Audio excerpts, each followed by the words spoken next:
En matière de commerce, en matière de trading, je pense que on est rentable à l'achat, pas à la vente. Lorsque vous voulez payer quelque chose pour aller les vendre, on est rentable à l'achat. C'est pas pour rien, la plupart des commerçants partent en Chine et partent dans les pays où on peut avoir les produits moins chers. Parce que ça fait qu'une fois que vous payez à un prix très bas, il y a une forte probabilité que vous le revendez, quelle qu'en soit la situation du marché.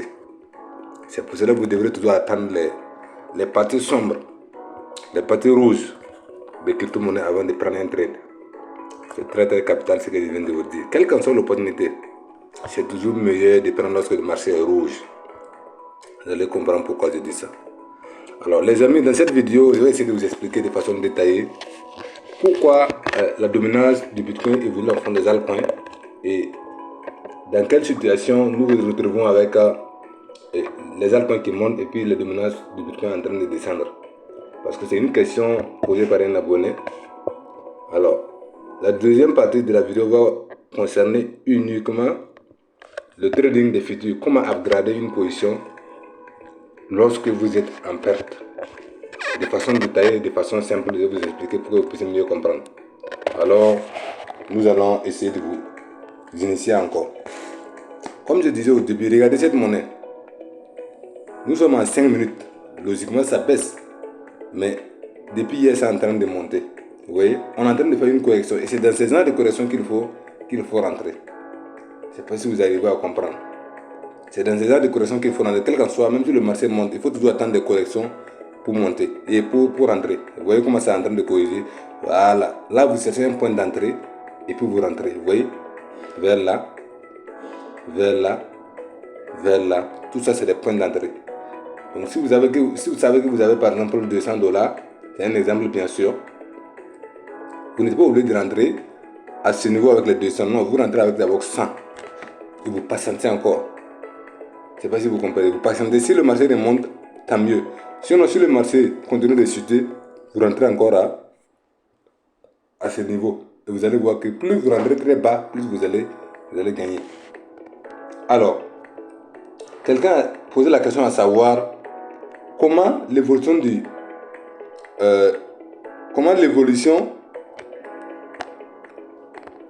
dominance Bitcoin est en faveur des altcoins et dans quel cas.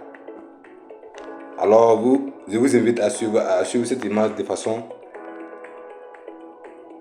concentrée. Donc vous pouvez bien voir ici, nous avons BTC dominance, nous avons le BTC et nous avons les altcoins. J'espère que vous comprenez. Ici on a BTC dominance, ici on a BTC, ici on a les altcoins. Donc cette image montre dans quel cas le BTC dominance monte et puis les altcoins baissent. Ou bien dans quel cas le BTC dominance hausse, toujours monte et puis les altcoins dumpent. Et dans quel cas il y a hausse de dominance de Bitcoin et puis tout est stable. J'espère que vous comprenez. Je vais vous expliquer de façon détaillée pour que vous puissiez mieux comprendre. Pour notre premier cas, il y a une condition que si, par exemple, le BTC dominance hausse, est-ce que vous voyez, et que le Bitcoin est en train de hausser, alors les altcoins baissent. Je ne sais pas si vous arrivez à comprendre. Pourquoi? Parce que lorsque le Bitcoin dominance est en train de hausser, ça veut tout simplement dire que si le BTC dominance hausse et que le BTC monte, ça veut tout simplement dire que il y a des gens qui sont en train d'investir sur le Bitcoin. Je ne sais pas si vous comprenez. Alors que nous sommes dans un marché boursier. Autrement dit, l'argent ne vient pas d'ailleurs. Les gens vont retirer dans les altcoins pour sécuriser en Bitcoin. En ce moment, vous allez voir que Bitcoin dominance hausse, le Bitcoin monte parce que les gens sont en train d'investir, mais tout simplement parce qu'ils sont en train de vendre les altcoins pour pouvoir investir dans le Bitcoin. Et à ce moment, vous allez voir que les altcoins baissent. Je ne sais pas si vous arrivez à comprendre ce paradoxe. Maintenant, le deuxième cas où les altcoins sont en train de hausser. Vous allez voir. Si par exemple le dominage Bitcoin est en train de baisser et que le BTC est stable, le BTC a un range, ça ne monte pas, ça ne descend pas, alors c'est comme si il y a une hausse des altcoins. C'est logique, très très logique. C'est-à-dire que nous avons le Bitcoin qui domine le marché. Le Bitcoin qui domine le marché. Alors que le dominage Bitcoin, c'est en fonction de la capitalisation du marché. Si on dit que le marché a 3000 milliards, alors Bitcoin dominage est en pourcentage par rapport à ces montants. Toute la capitalisation, toute l'argent qui est dans les crypto-monnaies. Et en ce moment, vous allez voir que si le Bitcoin dominage est en baisse, alors que le BTC est stable, ça veut dire tout simplement que la capitalisation boursière des altcoins sont en train de prendre de la valeur. Les gens sont en train d'investir sur les altcoins. Est-ce que vous voyez, on ne vend pas le BTC, mais on est en train d'acheter, puisque les gens ont des stablecoins, ils sont en train d'acheter des altcoins, ce qui n'influence pas le Bitcoin, mais ça influence le dominance Bitcoin. Je ne sais pas si vous arrivez à comprendre ça. Ça veut dire que le marché a un truc. Je vais venir, vous allez comprendre. Voilà. Si on vient par exemple ici, vous allez voir ce qui se passe.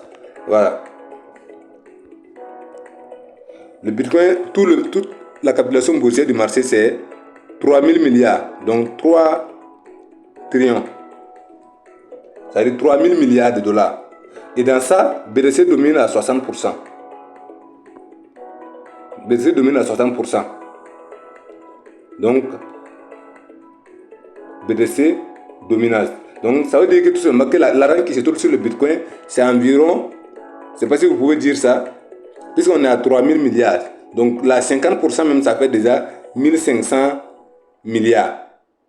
Donc, ça veut dire que c'est 1600,6 trillions que le Bitcoin possède en ce moment. Donc, s'il arrive que les gens sont en train d'investir sur les altcoins, qu'est-ce qui va se passer en ce moment? C'est-à-dire l'argent peut venir des USDT, des monnaies stables. Les gens enlèvent ça pour investir sur le Bitcoin. Et sur les altcoins plutôt, excusez-moi. Sur les altcoins. Vous allez voir qu'en ce moment, nous sommes en train d'augmenter. On peut aller à 3, un instant, on peut aller à 3,5. Je ne sais pas si vous comprenez ça. On peut aller à 3,5 trillions. Est-ce que vous voyez? On peut aller à 3,5 trillions. Et puis, le Bitcoin, c'est comme si les gens sont en train de vendre, c'est-à-dire pas de vendre, les gens sont en train d'augmenter l'argent sur les altcoins. Les gens sont en train d'investir sur les altcoins. Donc, ça augmente la capitalisation boursière des Bitcoins et des cryptos. Alors, si la capitalisation boursière des cryptos monte, alors que les gens investissent uniquement sur les altcoins, ça veut dire tout simplement que vous allez voir que le BTC dominance est en train de chuter, mais le BTC elle-même est stable, en train de consolider. Je ne sais pas si vous arrivez à comprendre cette similitude. Et c'est ainsi qu'on va dire que non, en ce moment les altcoins montent, le Bitcoin est stable, mais le dominance est en train de chuter un peu. Voilà. Ça, c'est un autre cas aussi. Donc, c'était dans ce cas-là. Bitcoin dominance, si le Bitcoin dominance baisse, alors que le Bitcoin même est stable, alors les altcoins sont en train de hausser. Maintenant, l'alte saison elle-même, c'est lorsque le Bitcoin dominant est en train de baisser. Alors que le Bitcoin elle-même est en train de monter. C'est aussi que vous allez comprendre ça. Le Bitcoin dominant est en train de baisser, alors que le Bitcoin est en train de hausser. Alors, vous allez voir qu'en ce moment, les altcoins sont en train de vraiment de hausser à une autre dimension. Pourquoi? Puisque ça s'appelle une entrée d'argent massive sur le marché. Ça s'appelle une entrée massive sur le marché. Les amis, il y a sur Twitter une page qu'on appelle Wall Alert. Donc Wallet Alert et autres. Donc je peux peut-être après vous écrire ça dans les commentaires. Wall Alert. C'est-à-dire, cette page Twitter, ou bien X plutôt, ça montre la liquidité qui rentre sur le marché. Donc ils peuvent dire par exemple 1 milliard, ils peuvent dire alerte 1 milliard de dollars Voilà, là, voilà, il peut dire comme ça, alerte 10 milliards de dollars USDT est transféré d'un wallet inconnu ou bien d'un Saturn wallet, c'est-à-dire vient de rentrer sur le marché par exemple à Binance, venir vers Binance ou bien venir d'ailleurs. Donc ça peut venir dans notre sexe. En ce moment, c'est comme si il y a de l'argent frais qu'on a venu injecter sur le marché. Alors, quand il y a ces ans d'alerte, il y a deux cas. Et le premier cas, c'est le Bitcoin peut être en train de monter. Voilà, les gens ça peut être envoyé uniquement pour le BTC. En ce moment, ça n'arrange pas les altcoins. Mais au cas où les altcoins montent à une autre vitesse, quel que soit l'argent qui va venir, il y a toujours des gens qui vont investir sur le Bitcoin souvent. Voilà. Donc, en ce moment, qu'est-ce qui se passe? C'est comme si les gens sont en train d'investir sur le Bitcoin et les altcoins. Mais comme les altcoins sont trop petits, petit investissement seulement, ils commencent à hausser. Et en ce moment, vous allez voir que les altcoins montent. C'est-à-dire les gens investissent beaucoup sur les altcoins, puisqu'ils sont nombreux. Et le BTC aussi, ils sont en train d'investir un peu. Et en ce moment, qu'est-ce qui se passe? Le dominant BTC dominant est en train de baisser. Donc ça veut dire qu'on investit plus sur les altcoins que le Bitcoin en fait. Donc vous allez voir que les altcoins montent. BTC aussi est en train de monter un peu, mais le dominant est en train de chuter. Et c'est dans ces genres de cas que nous voulons en fait. Je ne sais pas si vous arrivez à comprendre. C'est dans ces genres de cas que nous on veut. C'est vrai, nous on veut ces genres de cas en fait. Où Bitcoin dominant va chuter et que le Bitcoin est en train de hausser un peu aussi. Et puis les altcoins sont en train de hausser à un autre niveau. J'espère que vous comprenez. Donc, si vous comprenez bien, j'ai déjà expliqué ça. Donc, il reste ces cas-là qui sont très pratiques. Bitcoin dominant est en train de hausser par exemple. Alors, le Bitcoin elle-même est en train de chuter. Les altcoins sont obligés de dump, puisque là, ça veut dire que non, on est en train de faire des retraits beaucoup sur le marché. Donc, quand les gens sont en train de faire des retraits, ça joue beaucoup sur les altcoins que sur le Bitcoin. Donc, le Bitcoin est en train de baisser, on est en train de retirer l'argent, le Bitcoin baisse. Alors, les altcoins dump, les altcoins chutent à un niveau. Donc, la veut dire chuter vraiment à un autre niveau, voilà, du marché quoi. Ça chute, c'est comme un bear market en fait. Voilà. Et généralement, c'est ça, c'est le cas des bear market. J'espère que vous comprenez ce que je dis. Donc, en gros, c'est ça. Voilà. Avec cette image, vous pourrez comprendre vraiment ce que j'ai voulu vous expliquer. Vous pouvez bien étudier ça. Si vous ne comprenez pas, vous pouvez toujours poser des questions, je vais vous expliquer. J'espère que tout est clair à ce niveau. Alors, la suite, c'est quoi? Je vous avais dit que je vais vous montrer en cas pratique comment upgrader les positions sur le futur. Vous devrez comprendre une chose. Imaginez vous avez 1000 $, c'est un exemple. Vous avez 1000 $. Vous pensez que ça va hausser. Et vous mettez 1 $, vous investissez sur une monnaie qui a 1 $. C'est-à-dire vous faites buy sur une monnaie qui a 1 $. Avec un levier de 2.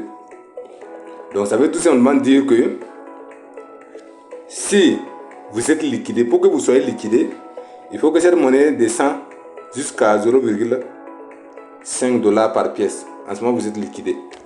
Il faut que ça descende de 50%. Ça, au moins, j'espère que vous comprenez. Parce que vous avez fait un levier de 2. 50%. Donc, ça veut dire que pour que vous soyez liquidé, il faut que le marché fait 100% normalement. Mais comme vous avez fait un levier de 2, alors 50 fois 2, ça fait 100% de votre capital qui est liquidé. Ça, c'est dans le cas où ça chute de 1 $ à 0,5 $. Mais comment upgrader et comment ça marche? Lorsque vous avez mis 1000 $ et que vous avez fait x2 sur une monnaie qui a 1 $, donc s'il arrive que vous êtes à moins 400, moins 400 veut dire que ça a chuté. Ça peut être à 0,8 par exemple. Cette monnaie peut chuter à 0,8 ou à 0,7.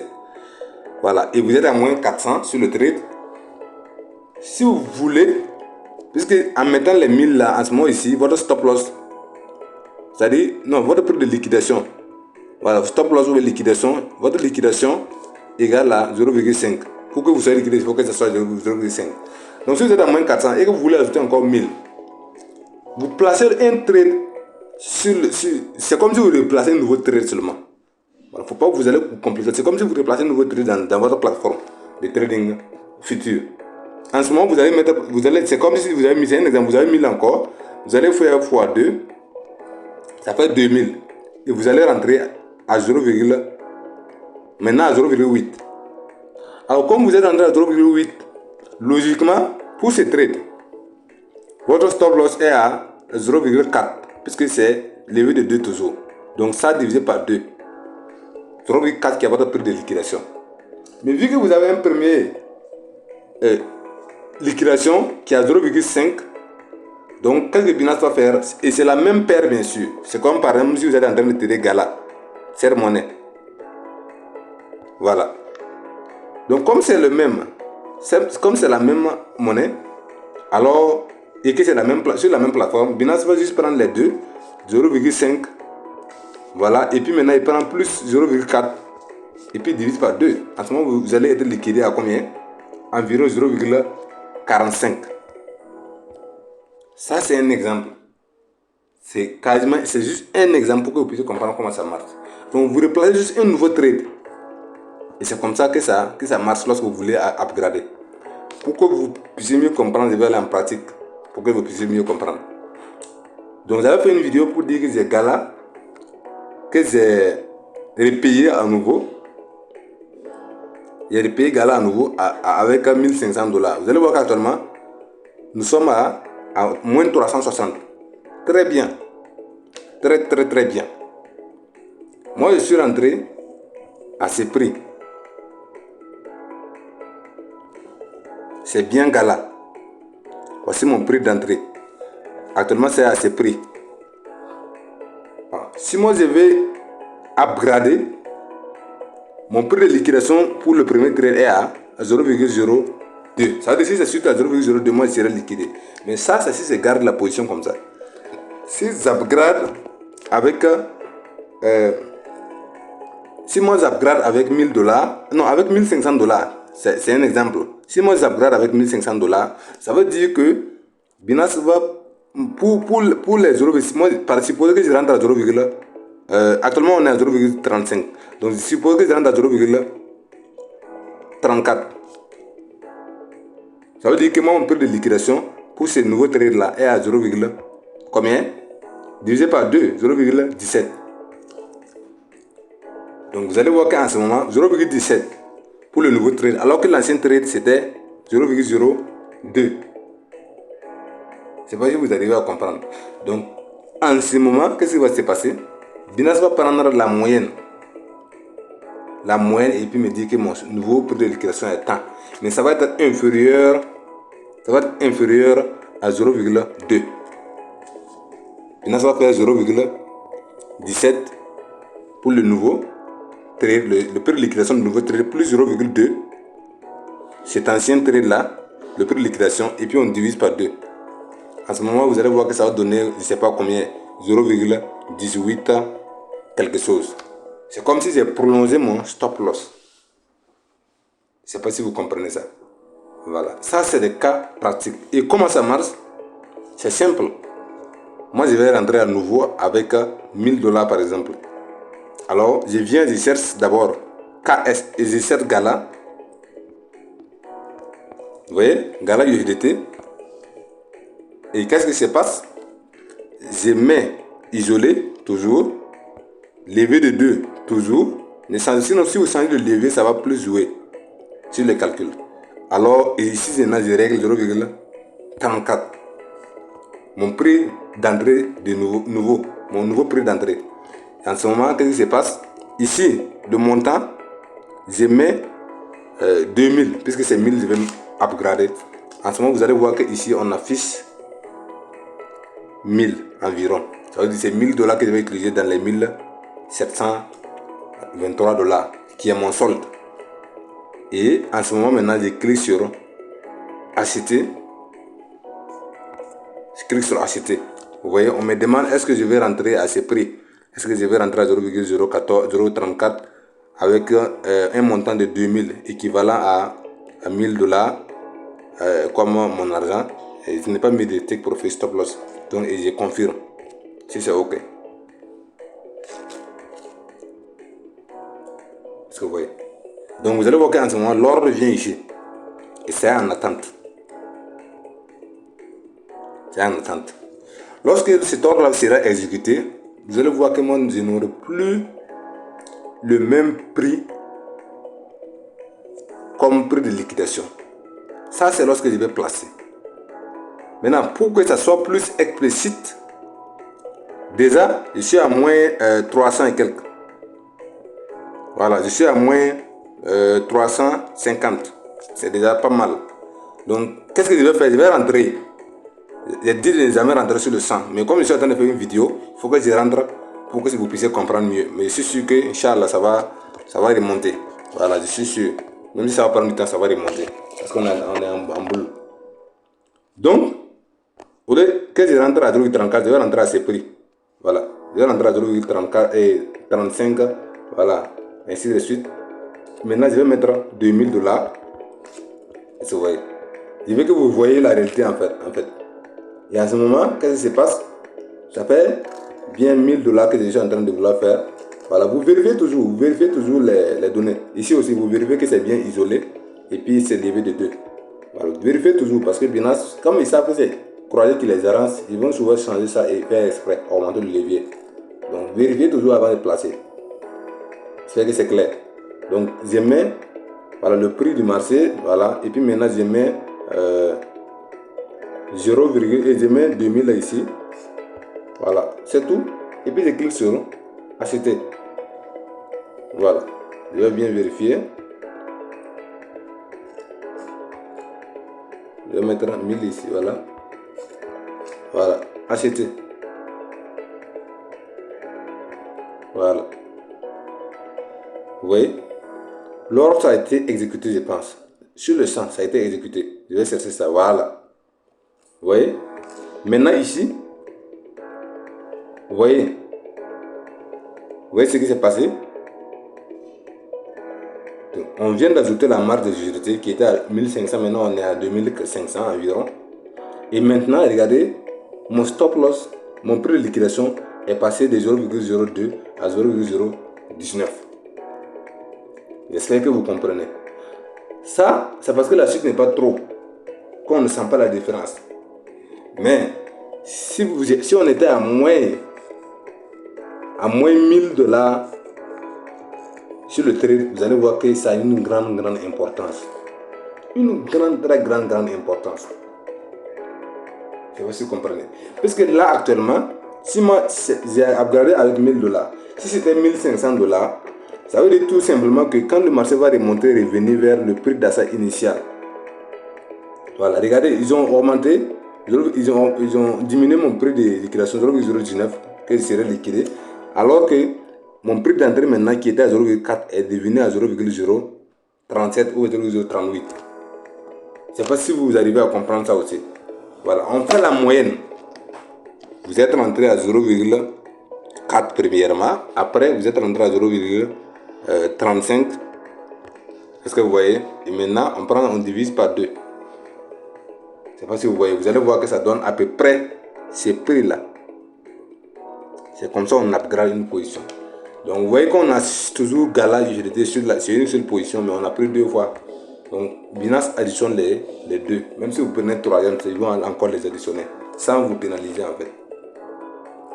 J'espère que vous comprenez. Bien sûr, si par exemple comme ça continue de monter, si ça continue de chuter, vous allez voir que les pertes seront encore plus énormes. Voilà. Mais vous faites ça dans la bonne manière. Quand c'est vraiment bas et que vous voyez que le marché est en train de vouloir remonter. Sinon, le marché qui est en train de chuter, il ne faut jamais upgrader d'abord. Il faut toujours patienter, voir si le marché donne une nouvelle temps. Puisque là, vous êtes en train de vouloir vous sauver. Vous n'êtes pas en train de vouloir gagner, vous êtes en train de vouloir vous sauver. Et en ce moment, vous êtes en urgence. Mais dès que le marché va remonter, vous revenez au prix d'achat 0,04, non 0,4 plutôt. Vous allez voir que ça 0,04, vous allez voir que ça, moi je suis déjà à plus 300 et quelques. À ce moment-là, si je veux, je peux couper encore les 1000. Je peux sortir les 1000 $ ici et puis laisser le reste maintenant continuer. Je ne sais pas si vous arrivez à comprendre tout ça. Allez, c'était Coach Libert Seboro. Nous, on fait tout pour vous satisfaire. Nous, on fait tout pour vous expliquer pour que vous puissiez mieux comprendre. Donc, faites l'effort de liker, de partager avec des amis que vous voulez les voir être riches. Parce qu'avec ces marchés-là, si vous avez compris, si vous avez des vidéos de type pareil, je pense que c'est un minimum. C'est largement un minimum pour être rentable. Regardez ici, ENJ. Pour ceux qui ont suivi la vidéo de ce matin, je ne sais pas si vous avez vu, mais à peine 2 heures passées, on était à plus 1000 $. On était à plus 1000 $ et maintenant on est à plus 556. Donc on a déjà perdu presque 500 $. C'est ça aussi, à quelque part, le trading. Vous ne pouvez pas gagner tout le temps, non. C'est pour ça que j'ai dit, quand le marché est positif, trouvez un moyen de toujours profiter. Parce que c'est ce que vous avez stabilisé là qui vous appartient. Sinon, tant que c'est sur la bourse, ça appartient à la bourse. Tout peut arriver en fait. Voilà, même cette position là que vous voyez, même cette position là, CFX là, même ça c'était à 600. Mais ça vient de chuter. Voilà. Mais c'est comme ça, c'est la bourse. C'est pas quelque chose que vous pouvez dire à 100% que vous êtes sûr ou non. C'est comme ça que ça marche. J'espère que vous comprenez mieux. Allez, c'était Coach Libert Seboro. Le succès est possible en Afrique. Ciao, ciao.